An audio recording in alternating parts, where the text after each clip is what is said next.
राष्ट्रपति ट्रंप के पहले 4 वर्ष का मेरा जो अनुभव था।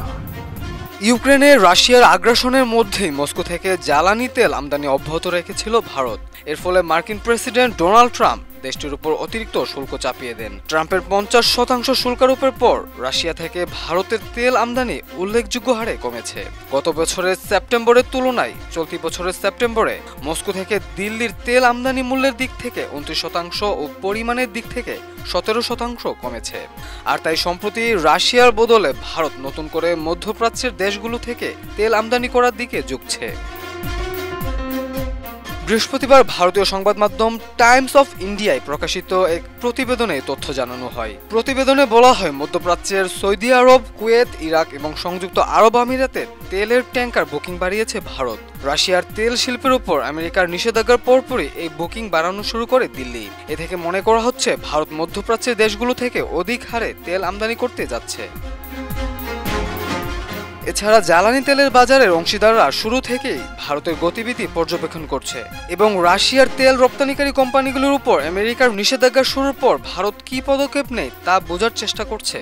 আমেরিকান সংবাদ মাধ্যম ব্লুমবার্গ জ্বালানি তেলবাহী জাহাজের ব্রোকারদের তথ্য দিয়ে জানায়, সৌদি আরব, কুয়েত, ইরাক এবং সংযুক্ত আরব আমিরাত থেকে আরব সাগরের মধ্য দিয়ে জ্বালানি তেল আমদানি করতে 12টি ট্যাঙ্কার বুক করেছে দিল্লি।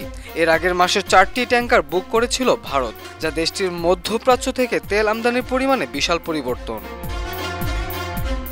ব্রোকাররা জানান, ভারতীয় আমদানিকারকরা জ্বালানি তেল সরবরাহের জন্য আরও বেশি ট্যাঙ্কার বুক করার চেষ্টা করছেন। অবশ্য জাহাজ রিজার্ভ করার প্রকাশ্য তথ্যেই প্রকৃত চিত্র উন্মোচন হয়নি। ব্যক্তিগতভাবে তেল আমদানির জন্য অনেক জাহাজ রিজার্ভ করা হচ্ছে, তবে বিপুলভাবে জাহাজ রিজার্ভ করার সংখ্যা বাড়ায় একই সঙ্গে পরিবহন খরচও বাড়িয়ে তুলছে।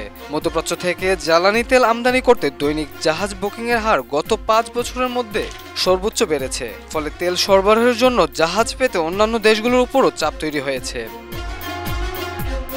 অন্যদিকে আমেরিকার নিষেধাজ্ঞার পরিপ্রেক্ষিতে ভারত ও চীনের রাশিয়া থেকে তেল আমদানি কমিয়ে দেওয়ায় রুশ তেলের দাম পড়ে গেছে। সোমবার ব্লুমবার্গ জানায়, আগের সপ্তাহের চেয়ে রাশিয়ার ওরালস ক্রুড তেলের দাম প্রতি ব্যারেলে $36.61 কমে গেছে। সাধারণত ওরালস ক্রুড $12 থেকে $13 ডিসকাউন্টে বিক্রি হতো। নতুন করে নিষেধাজ্ঞার মুখে পড়ে 2023 সালের চেয়ে এখন $40 কমে এই তেল বিক্রি হচ্ছে। মাল্টিমিডিয়া ডেস্ক, আমার দেশ।